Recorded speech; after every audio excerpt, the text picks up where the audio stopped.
The one with Jacob. Hold on, wait. The microphone is on now. Oh, I won't tell. I definitely won't tell the story. I'll get arrested. Hello, everyone. Welcome to Books Are Magic. Thank you so much for coming out tonight. My name is Alexa, and I'm here on the events team at Books Are Magic. We're so excited to have Lili, Anolik, and our very own Straub here tonight to celebrate Lili's latest book, Didion and Babitz. Woo-hoo! Thunder of applause. Woo! Before we get started, I just want to point out some logistics for how tonight's going to go. We'll be doing a hand-raised Q&A at the end of the discussion, so start thinking of some questions now. And then after the talk, Lili will be signing right where y'all checked in.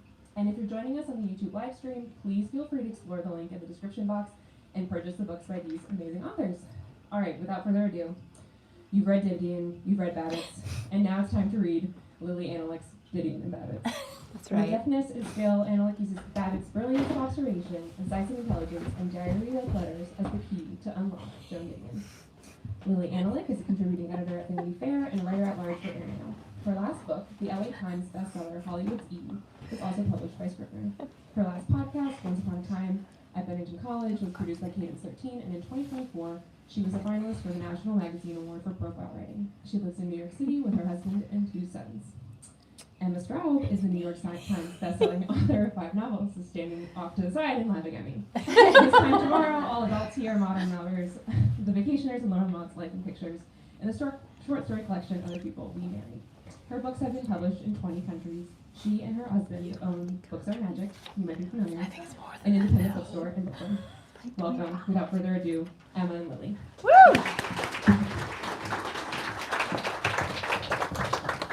Which one do you want? You choose. Okay, I'll take this one. Hi, everybody. Yes, hello. Lily's going to read to us first before I start asking her a lot of questions. Oh, I can't wait. Okay, can you guys hear me? Okay, great. Okay, this is from the preface. My book on Eve Babitz, Hollywood's Eve, came out in 2019. Writing it was my way of driving a stake through her heart. It wasn't that I didn't love her. It was that I loved her too much. I had been in her thrall for 9 years, ever since I bought a used copy of Slow Days Fast Company back in 2010. My appetite for details about her was gnawing, unappeasable. Her sister, her cousin, her old lovers and rivals and companions were now my friends. And when I wasn't on the phone with her, I was on the phone with them discussing her character and past, her motivations, both opaque and lucid, the various plot holes in which her narrative abounded. My preoccupation was unbalanced, fetishistic. Sick is what it was. And it made me sick, anxious and grasping, and in some obscure yet vital sense, self-abandoned. I needed to stop living her life, reclaim my own. I needed to get violent. That's what was going on with Hollywood's Eve, which, by the way, started out a different book entirely. A book about LA from the mid-20th century to the early 21st. Eve a key figure in it, though one among many. And then Eve took over. To be clear, I don't mean Eve the person, who was, by the time I knew her, an Eve made of shadow, there but not. I mean Eve the energy, Eve the spirit. Took over with my blessing. The idea was to give in to my obsession, submit to it, let it derange me, so that by the end, either it would be gone or I would. A kind of auto-exorcism. As plans go, a risky one. It worked, though. After publication, I no longer felt beset or crazed, was able to tend to my growing family. When I met Eve, I was pregnant with my first son. I'd have my second 2 years later. Pursue new interests and projects, an oral history of the writers of Bennington College, class of 1986, for Esquire, a podcast on former adult star Tracy Lords for a company called Cadence 13. To, in short, think about something, someone else. I was saved. Okay, you get the idea. I'm just gonna read, the one other thing I'm gonna read is there was this box of letters that was found after Eve died. And the first one I pulled out was a letter Eve wrote Joan Didion. And that sort of started this whole, project. So I'm going to read that. This is not me, this is Evie. October 2nd, 1972. Dear Joan, This morning I telephoned and wanted you to read A Room of One's Own because it struck me, because I was thinking about what you said about Quintana and the sprinklers, and I was again remembering the shimmer of accuracy that Virginia Woolf got in The Waves, which you say you haven't read. It's so hard to get certain things together, and especially you and Virginia Woolf, because you're mad at her about her diaries. It's entirely about you that you can't stand her diaries. It goes with Sacramento. Thank you for laughing. Maybe it's better that you stay with Sacramento and hate diaries and ignore the fact that every morning when you eye the breakfast table uneasily, waiting to get away, back to your typewriter, maybe it's better that you examine your life in every way except the main one, which Sacramento would brush aside, but which Virginia Woolf kept blabbing on about. Maybe it's about you in Sacramento that you feel it's undignified, not cricket, and bad form to let art be one of the variables. Art, my God, Joan, I'm embarrassed to mention it in front of you, but you mentioned burning babies in locked cars, so I can mention art. You said that the only thing you liked to do was write. Just think if it were 200 years ago and the only thing you liked to do was write. I know I'm not making sense, but the thing beyond what your article on the women's movement was about was what A Room of One's Own is about. The whole women's thing that is going on now is so stark and obscene most of the time that no wonder one recoils in horror. But for a long, long, long time, women didn't have any money and didn't have any time and were considered unfeminine if they shone like you do, Joan. Just think, Joan, if you were 5'11" and wrote like you do. Could you write what you write if you weren't so tiny, Joan? Would you be allowed to if you weren't physically so unthreatening? Would the balance of power between you and John have collapsed long ago if it weren't that he regards you a lot of the time as a child, so it's all right that you are famous? And you yourself keep making it more all right because you are always referring to your size. And so what you do, Joan, is live in the pioneer days, a brave survivor of the Donner Pass, putting up the preserves and down the women's movement, and acting as though art wasn't in the house and wishing you could go right. It embarrasses me that you don't read Virginia Woolf. I feel as though you think she's a woman's novelist and that only foggy brains could like her, and that you, sharp, accurate journalist, you would never join the ranks of people who sogged around in the waves. You prefer to be with the boys, snickering at the silly women and writing accurate prose about Mariah, who had everything but art. Vulgar, ill-bred, drooling, uninvited art. It's the only thing that's real other than murder, I sometimes think. Or death. You're such a good audience, Emma. Art's the fun part, at least for me. It's the salvation. Goodbye, morning letter, Eve.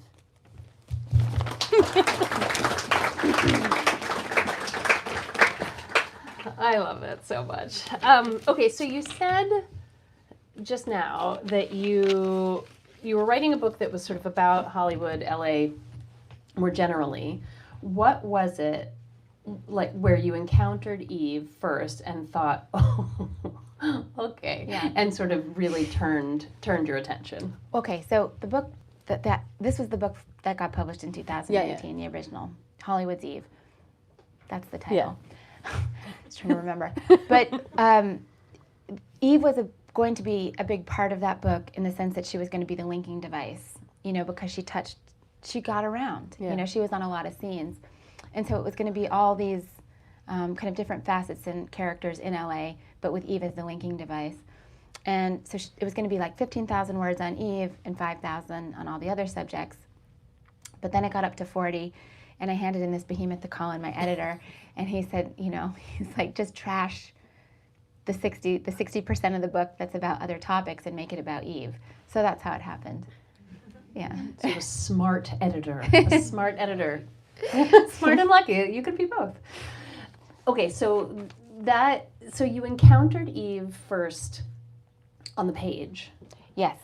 And then, I mean, it's so interesting to, like, I've been, reading all these interviews and things with you. It's so interesting what you've done, which is that, so there was Hollywood's Eve. Yes, yes.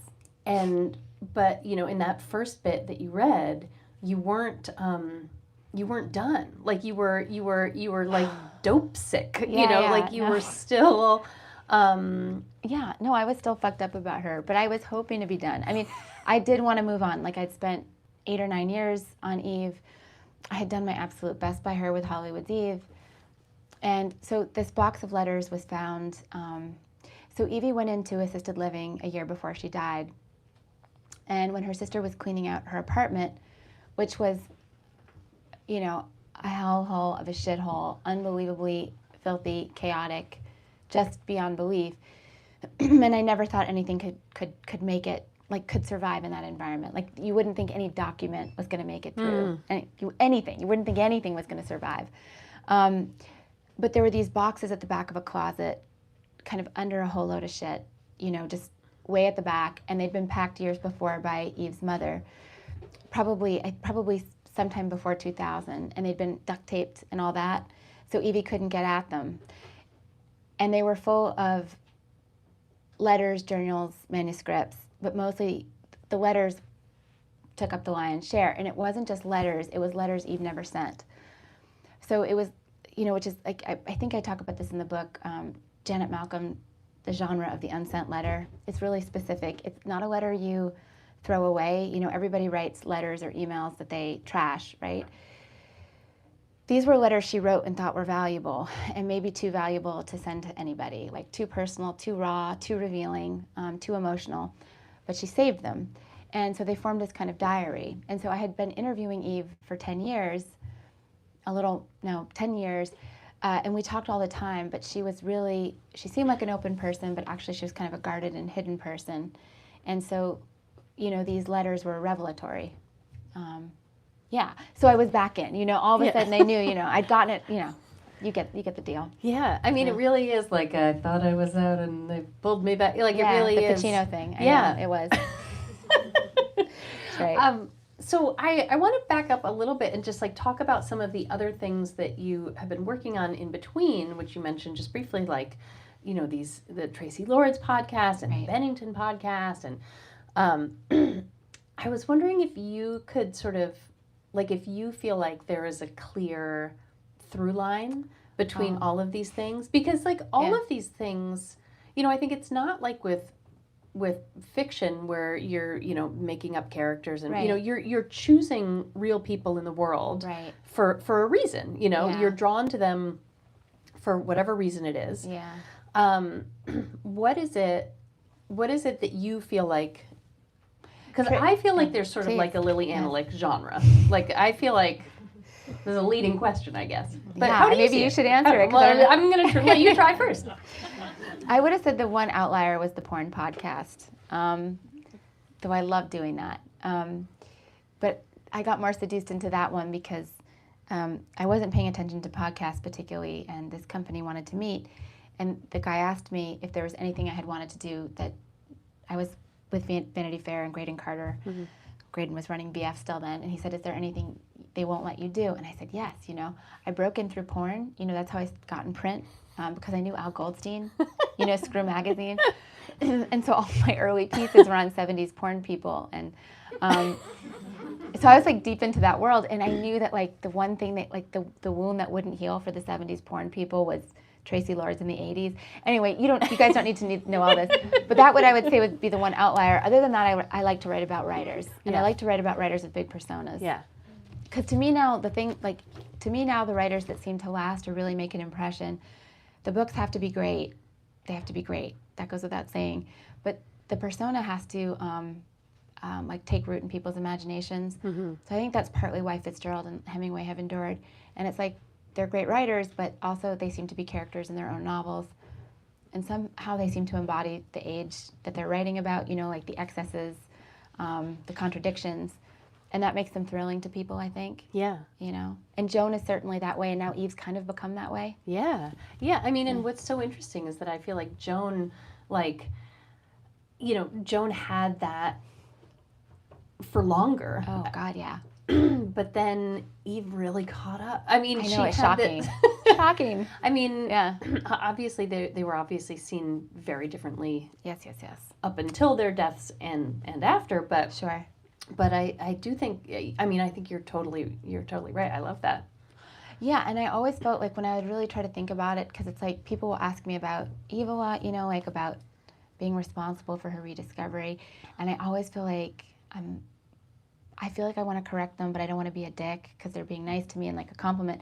But like she didn't get rediscovered. She just didn't catch on when she was writing. It just did not happen. It just didn't happen. It didn't happen. She published a lot, but the reputation. Yeah. Meaning you helped her get discovered. Yes, that's I exactly. see. I'm waiting I for see. you to say yes. it. But really, it's like a question of timing. Like everybody Yeah. was ready for her. It was just. But I really felt like the thing I did that was so helpful for her. It was really just giving her a persona. Because I don't, like, she lived this kind of thrilling life, it was so exciting, but nobody had put it together, and she didn't do that sort of thing, I mean, I think she refused to think in a commercial way. It was antithetical to art to her. She had a kind of a reverse snobism thing going on that was really made it so she couldn't have a career, I think, But at any rate, she kind of wouldn't do it, and then it wasn't just, like, you put together this stuff, like, she's the girl in the chess photo with Marcel Duchamp in the early 60s, naked, playing chess. That's great. She writes this MASH note to Joseph Heller when she's 20, when then the kind of preeminent novelist in the country, kind of the nerve of that. The sex resume, the album cover she designed, like the sex resume is out of this world. It's so good. And I just put it all together it's like I put it on a resume, like Ed Ruscha, Joseph Heller, Jim Morrison, the key members of the Eagles, Annie Leibovitz, Ahmed Erdogan. I just put it together, which was helpful because you could just see, whoa, And she wrote these great books that kind of didn't catch on. But then it was even like, she called it squalid overboogie. It's like when you've had too much sex, too much coke, and you're no longer functioning properly. She kind of really went into that mode. So she kind of didn't really make it out of the 70s. She kind of lived it so hard, she didn't quite make it out. And then even there's the weird kind of horror and glamour of her setting herself on fire in the late 90s and then turning into the Hollywood Miss Havisham, Norma Desmond who writes kind of figure. Yeah. Like all of that is like just, it's catnip to everybody. Yeah. It was exciting to me. It was exciting to other people. Yeah, and I think what's so cool about this book in particular is that you take all of that and then you put it in contrast or not in context, I guess, with Joan Didion, Right. who is the opposite of everything. Single thing you just said. Right. How did you were you sort of wary of tackling Joan head on in that way? I love that at the beginning, in case you haven't read it, Lili says it's basically she turns to the reader directly and is like, are you a fan of Joan Didion's buckle up, baby? Don't be a baby. Yeah, I think is what you say. Yeah, don't be a baby. Don't be a baby. Don't be a baby. Because that people are gonna get upset. Get a little uptight.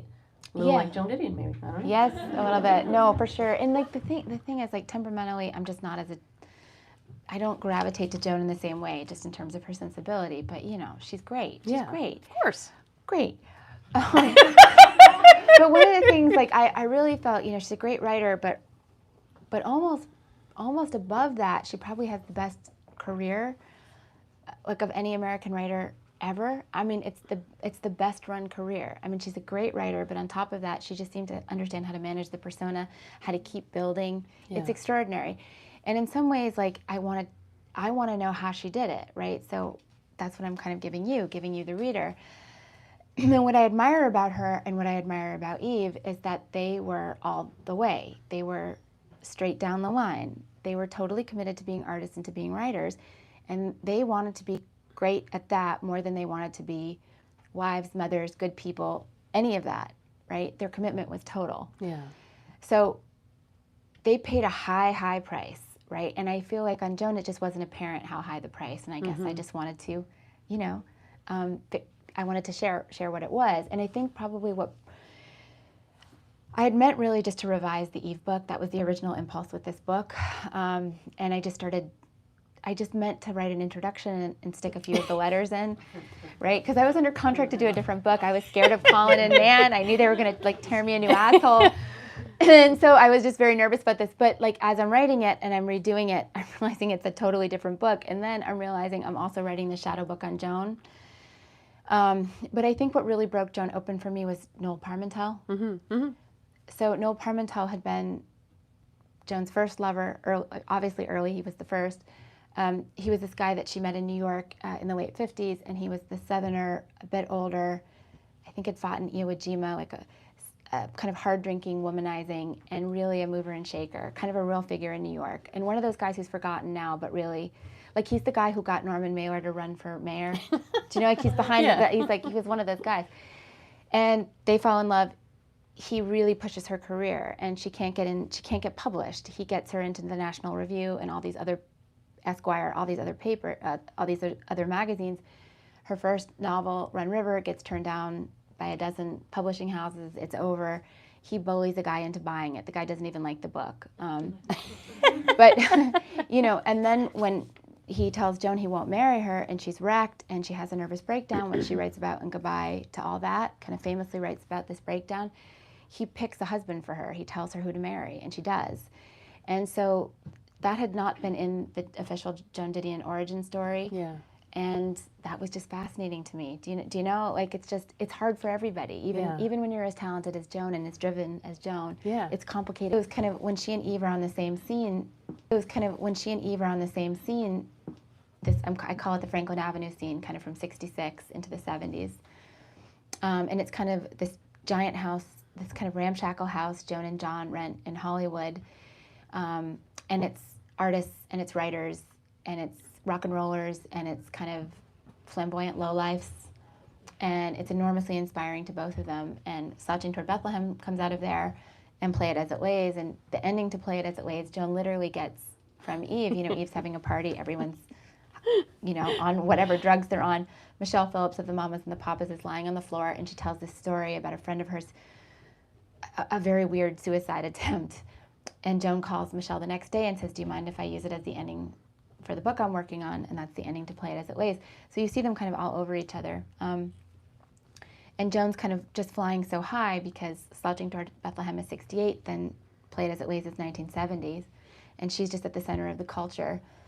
And then it's just a big dip in the '70s. She goes out to Malibu, screenwriting. Eve is very anti this. She thinks Hollywood is for square people. A 9-to-5 sad sack little world. She hates it. At any rate, Joan writes these screenplays and they're duds, right? She's getting paid, but you can just kind of see, and then she kind of comes back by writing about the Franklin Avenue scene again in '79. And then it's like a dud, like it's just not happening. Like she's kind of a big deal, but well reviewed, but none of her books are cultural touchstones until the John book, Magical Thinking. So you just kind of watch, and then she's higher than ever. You just kind of watch how she maneuvers. It's amazing. Yeah, I know. It's exciting for us. I know this is more exciting for us than anyone normal, but like just to see how she keeps getting to a higher plane. You know, it's amazing. Yeah. Okay. So did having the book be about suddenly these two, like, you know, powerhouses? Yeah. Did it change the way you wanted to write the book? Like, I just think of them also as being like two such different stylists. Yeah. You know, like just in terms of prose. That totally like different. how do you approach that seems so frightening to me. I didn't think about it. What you're saying is you're making me frightened now, but it was something I didn't think about when I was working on the book. But I mean, like, it just started to seem like they were the same, like they were opposites that were doubles. Yeah. And it just to find out that Joan, like one of the big things that I found out was that Joan had edited Eve's first book, Eve's Hollywood. And Eve and I talked about the genesis of that book thousands of times, and she never told me this. Like, she hid this information from me. and Eve ends up firing Joan off the book. But it was like, I guess like you guys could understand when you hear that letter, it is like listening to a lover's quarrel. There's something so intimate about it. And Eve was really strange on Joan. Eve was a very straightforward person. I always remember I would take her for lunch, and I would last 20 minutes with her, but I would always take her. And I took her to this place called the Village Idiot, because Musso's was closed on Mondays. So we went to this place called the Village Idiot, and they had a special. Actually, it was a very nerve-wracking lunch for me because it was linguine with clams. And she couldn't wait to open the clam. She had one tooth left, and she would bite through the shell with her tooth. And I was sure she was going to cut up her mouth. It was like an awful, agonizing lunch for me. But also it was agonizing for another reason. There was a woman who was Eve's age, looked like a very pleasant woman, sitting at another table, and she was waving at Eve. And Eve looked at her and cut her dead. The woman was so humiliated, and I said, Eve, what is going on? And she said, I hate her. She's my enemy. Right? And it was a woman they'd shared a boyfriend in the 70s. But like that's how she was. She was like a completely direct person. You know what I mean? Like she just told you. It was like actually having kids. I was pregnant with my first son when I met Eve, and like having a child and dealing with Eve was the same. Like it's like she talked the way a child talked in that way. Like I hate her. She's my enemy. But she was very, very. It was like an ingrown toenail kind of emotion when it came to Joan, you know? Yeah. And she would say these very weird, barbed things about Joan. So I knew that there was something there, but not until I got inside it. But the question you're asking, okay, so that letter, back to that letter. So I then wrote about this letter for Vanity Fair for like the September 2022 issue, and I posted it on Instagram. And I'm just going to say the story. It doesn't, whatever. Please. Okay, it's like, so I posted it on Instagram, and this person starts to just post all over my wall. And it was like a flower named 67 or something. And this person's talking about Madonna. And I can tell it's for real, but I don't know who this is. And then it says, yo, Lili, check your DMs. And I check my DMs, and it says, it's Courtney Love Trap. It was Courtney Love. And she became fixated on the letter that Joan wrote. That Eve wrote Joan. Eve wrote Joan. And the poll quote on the Vanity Fair piece was, could you write what you write, Joan, if you weren't so tiny? Yeah. And so Courtney just starts to go on, and she says, I had other short friends, but for some reason, Madonna's shortness enraged me. Right? Right. And they had apparently exchanged all these poison pen letters, and it was like I was like kind of when I got it, I'm like, oh, you know, this is Eve versus Joan or Eve and Joan, but it's like, it's not just personal, it's like a universal, right? Like it's id, super ego. Yeah. You know, because if you look at the Madonna and the Courtney situation, you have Madonna who's like Joan, who's kind of trim and controlled and eye on the prize. And then you have Courtney who's Eve-like, who's like a walk on the wild side and kind of like emotionally sloppy but morally courageous. And these two women are totally attracted and repelled by one another. You know? So it just started to seem like this bigger thing, you know? I just want to go through the world, Lili. Just like I'm gonna put on like Lili vision. Yeah, right. And I'm just I'm so scary. serious. It's a scary place. I am so serious. serious. No, I am just gonna start to look for these kinds of overlaps, and it's gonna make my whole world so much more beautiful and exciting. One thing that you mentioned in the book that I found really interesting was that so Eve was. Did we get a? No, it was. I'm making kissy faces at my son. Got it. Okay, please kiss as at will. One of the things that you mentioned in the book is that Eve was toward the end of her life when you encountered her first, and the apartment is this horrible pit, and she's got the tooth and the muscles as you just described so evocatively. But that when you talked to her on the phone, she's great. That it was like talking to maybe not teenage Eve, but sort of young Eve. Can you talk about that a little bit? Yeah, no. It was amazing. It was an amazing. Our in-person encounters were like jarringly bad. So she had been in this fire in the 90s, and it was late 90s. She was lighting a match, and she dropped it on her skirt, and she just went up in flames. And so she was 50% of her body, third-degree burns, and she barely lived. But she did live, and she never complained. She never complained. So I wouldn't know this, but her sister would tell me there were like wounds that just never healed, that never shut. So when we'd go to lunch, she couldn't sit comfortably. And if it was hot out, her body could no longer sweat. It could no longer get rid of heat. She just lost her sweat glands because of all the skin grafts. And so it was just so uncomfortable for her. But when she was in her apartment and I think she could lie down, she felt much better. So we would talk on the phone all the time, and you would get access to old Eve, and it would be just great. But you had to bypass the present. So she also had starting in 2001, she had Huntington's. That's actually what killed her. And her brain is essentially crumbling. And so she was could be really crazy. And people would get upset about this, that she had gotten so right-wing, but her brain there was something very wrong. And it was always charming. Even her right-wingness was charming. She conflated Trump and Ahmet Erdogan. So Ahmet Erdogan ran Atlantic Records.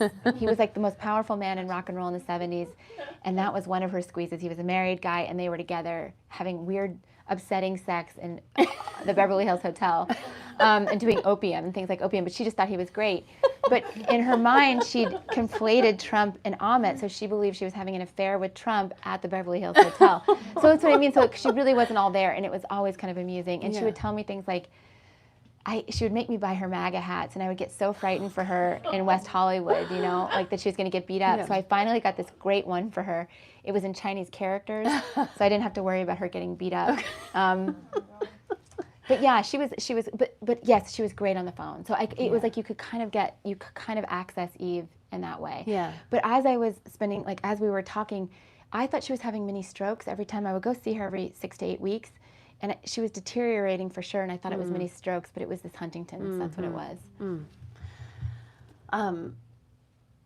Oh God, I just it's amazing what you've done for her. I think it was selfish. Wait, had she died before that Eve's Hollywood's Eve? Before Hollywood's Eve came out? She was gone. She was just gone. So yeah. So that. I mean, I did have to go through the difficulty. Her sister did threaten to kill me. She read one of the drafts, but where she's great. Miranda's a doll. We got it together and great. But I actually didn't have to contend with Eve reading it, which is lucky for me. Yeah. Even though it's so laudatory of her, everybody gets upset when you write about them. Yeah. Well, so what? I mean, this is an impossible question, but what do you think that Eve and Joan would make of this? Well, I assume they'd both be angry with me. I assume they would take contracts out of my life. But I mean, look, I don't know. I mean, I assume Eve would be happy in her way. I assume Joan would have some problems with it, though I always felt that this book is exposing of Joan in a certain way, but it's also, I think it shows what an incredible, how she was incredible. And it kind of shows how she did it. And I always felt that Joan was somebody who was hiding in plain sight, you know. You read her and she's actually always telling you what's going on. And I actually think she was always telling you what was going on in that marriage. I don't know. I think there was in her a desire to be seen. So I think she would probably want to kill me, but maybe not always. Or maybe I don't know. Maybe she'd only want to beat me half to death. I don't know. I don't know. No saying. Best case scenario. Yeah, but and okay. So everyone, just get ready to start asking your questions. Okay. What I didn't sort of realize or remember until the end of this book also is that they died within how many days of each other? 6 days. 6 days. Yeah. No, it's crazy. Even weird, dumb stuff like Joan's born in 1934. Eve's 43. If you transpose the numbers, they were just all over each other. All over each other. Yeah. I know. I love it. So much. Please raise your hand if you have a question for Lili. Oh, come on. This is such a juicy. You can ask about anything. You can ask about Harrison Ford's sex life. Yes. What? We can ask for questions. You can definitely ask about Harrison Ford's sex life. And I'll tell you, too. I have his number? What's your question? Maybe I should ask about that. No, I love the podcast on a Once Upon a Time at Babitz. Oh, thanks. I'm so glad you're coming back to it, and I just wonder if diving into the relationship between these two women reframes your understanding of the relationships of any of the writers at Bennington. And go back to that. That's a great question. I actually had dinner with Brett on Monday, last Monday. He lets me probe him, always. I think this book, just writing this book, kind of deepened my understanding of what it is to be a writer, and what it is to create a persona. And Brett Easton Ellis and Donna Tartt were so skilled at that. Actually, it does make me think of it because we were talking about kind of Joan going in and out of fashion, sort of. I remember when I started the Bennington podcast, which even before it was a podcast was this extremely long piece for Esquire magazine. Brett was in such bad odor, because it was just, I think I started this in 2017, right after Trump won the first time, and he wrote that book White, which was not exactly, it wasn't a Trump book, but it's not a not Trump book. So that was a problem in 2017, and a lot of people were just irritated with me for writing about him and blah. And I'm like, oh, I think he's great. I think he's kind of amazing. And they'd be like, oh, he's an asshole. And I'm like, well, so what? But now then he writes The Shards, and it's kind of a return to form. And now people are excited by him again. Yeah. And I see this. And also, you would see kind of young, kind of avant-garde types really gravitate to him now. Yeah. So it's also just like kind of watching how careers go and what it means to have a persona and when it's fashionable and when it's out of fashion and how you handle it. And so it deepened my understanding in that way for sure. But Brett, Donna, and Jonathan were all over each other, but not in the way that Eve and Joan were. Not that deep. Donna, I'm just thinking about it now. I mean, Donna, I feel like Donna and Joan. There's some lines there for sure. Without question. Yeah. Without question. Oh man, without question. Certain fastidiousness. Yeah. No, and a really controlled, very, very controlled personas. And it's, in some ways, it's like, I feel like figures like Eve and Brett are kind of more with the time right now because we are in this, Brett uses the term empire and post-empire, and we are in a post-empire world where, being really anal about your reputation seems hokey and corny, actually. Yeah. And kind of just being like, yeah. Just kind of letting it all hang out just seems cooler. And I actually try to think I'm answering a question you didn't ask, so just fucking, you got to go with it. But I think about this, what would Joan be a writer now? If Joan was a young 20-something, I think she would be a writer, but I don't think it would be of books in a way, because I don't think books are culturally central enough anymore. And I try to think of who would have the career who's the closest to what Joan is, and I think it's kind of Alina Dunham. Do you know? The media was fascinated with Lena, and she kind of created a show that kind of embodied the era and what it was to be a young woman, and she kind of controlled the shots on that show. But I just can't imagine Joan. And I think about this for Joan. Donna probably still would be a writer, but I don't know if Brett and Joan would be. Yeah. And I think Eve, I imagine, is an avant-garde figure on YouTube. Yeah. So, oh, for sure. Sorry, that was totally not your question, but I answered it anyway. Thanks. Yeah. I haven't read the book yet. I'm very excited Sure. too. But I was curious, just generally, what you think about the dichotomy between these two. One of them having kind of grown up in the New York scene, and one of them in the LA scene. How much do you think that informed the way that they acted, and what are your thoughts on that? So that's a great question, and it's one of the things that would make Eve so angry at Joan is she always felt Joan was selling out LA. Play It As It Lays to her was another version of Day of the Locusts. The Nathaniel West book, which was Nathaniel West was, in spite of his last name West, was a New Yorker, and essentially it's a view of Los Angeles as a place that looks like heaven but is hell, right? And everyone there is spiritually depleted and impoverished, and it's great-looking people who are hollow and empty. And Joan is so skillful, but she essentially writes that book with Play It As It Lays, and this drove Eve up a wall, right? She really felt that was it was a sellout move. And in that letter, she also feels that Eve is selling out women to men. So she was often upset with Joan for those reasons. And I think if you kind of wanted to be taken seriously as a writer, you had to court New York at some level, and she felt that Joan played that game. So even though Joan's Sacramento, it's funny because Sacramento's California, but kind of it's the old West. It's not Los Angeles. It's for sure not Los Angeles. And she was kind of a New York figure. She came up through Vogue and all that sort of stuff. So yeah, there's that tension is at play too. Classic, yeah. There you go. I'm wondering, what do you think about the sort of I see a lot new age of especially young women becoming very fascinated with Joan Didion, not even just necessarily her literature, but as a person. Yeah. And sort of neglect other like female authors who have other writing such as substance, like even Eve.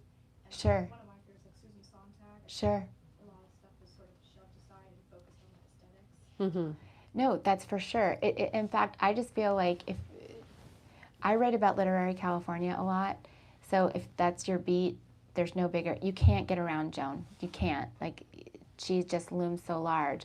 But that's true just if you were a female nonfiction writer. And my favorite writer growing up was Pauline Kael, who was the New Yorker and wrote about movies, and she and Joan sparred as well. But she seems like forgotten. It's like Janet Malcolm, who I love. It's like there's room for one, and I think that's also. I mean, I think like when Joan was coming up, I think what she wanted to be was a great writer. She did not want to get like ghettoized, put in the woman's writer category, and so she played a certain game. And I certainly understand why she did it. And the fact that you're even asking that question shows how well she did it, right? She blew everyone out. She blew everyone else out. And I would say in part it's because she's a fantasy figure for these girls. She's an aspirational figure for these young women writers. She's on those tote bags. She knew how to get photographed. I'm telling you, it's the whole thing. She knew how to. She was like a star-making machine for herself. And that's just the question is a testament to how effective it was. But yeah, it annoys me too. I think there are other great writers, and she takes up all the oxygen.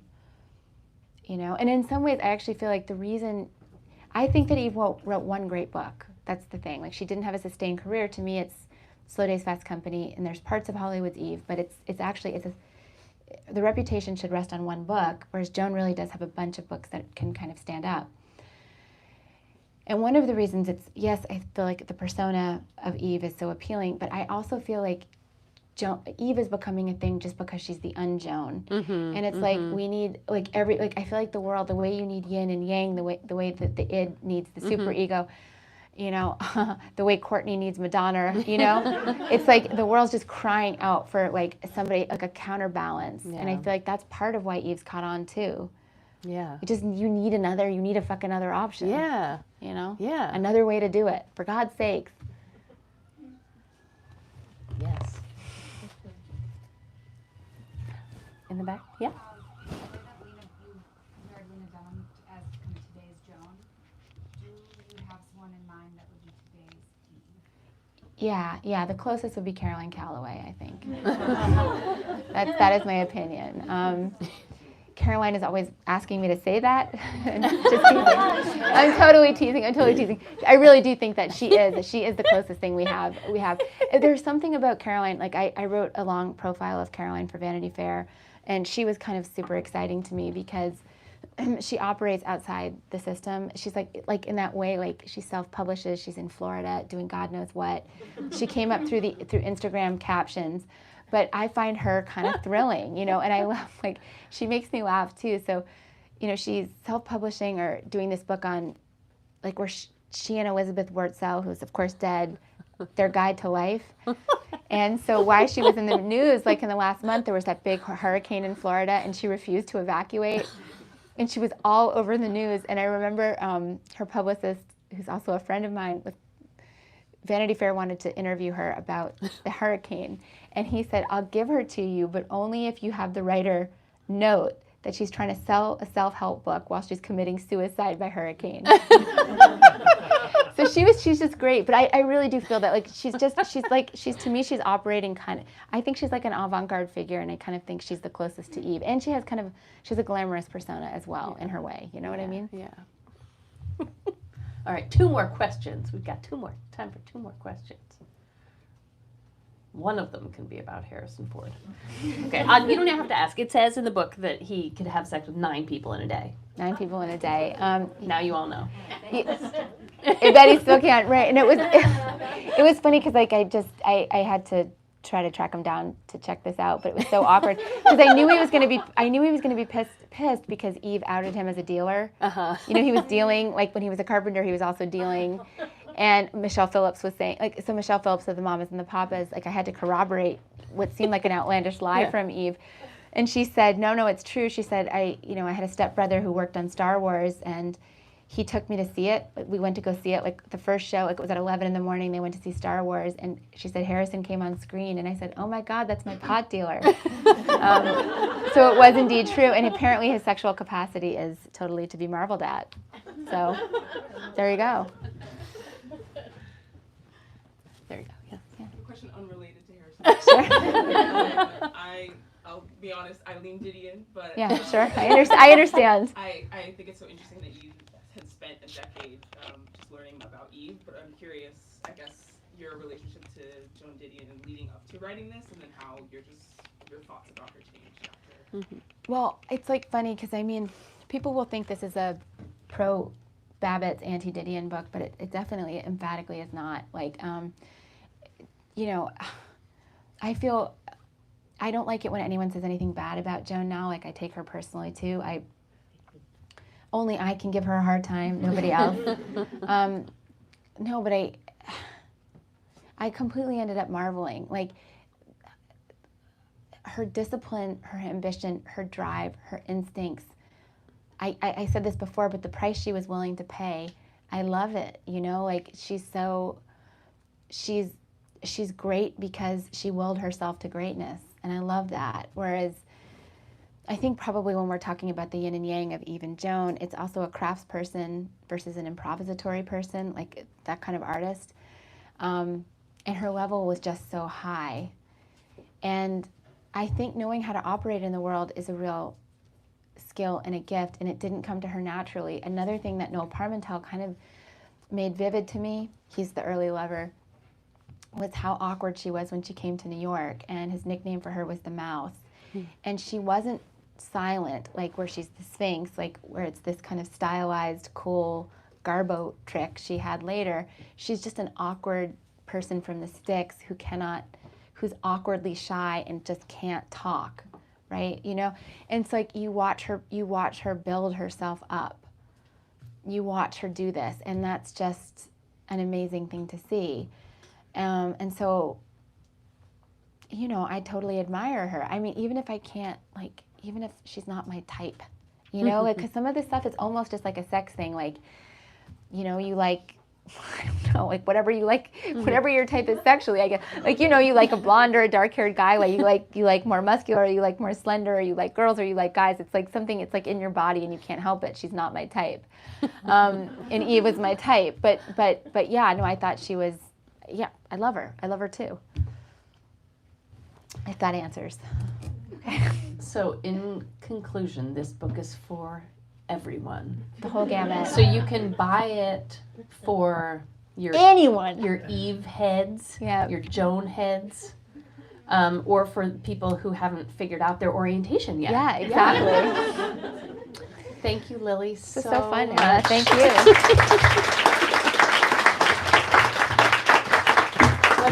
What else do we need to say? Well, here, I'll let you say. I'll say. Yeah.